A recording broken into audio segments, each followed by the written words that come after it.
dua, tiga, empat. Gerakan yang kedua di punggung, gosok punggungnya 4 kali.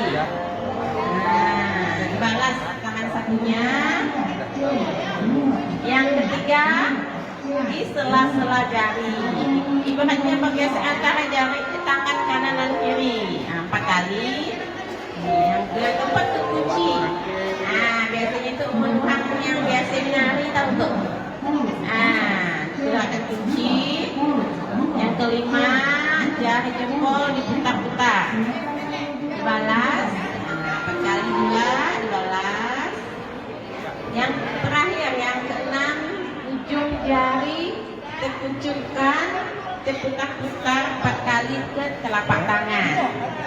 Nah, bersih.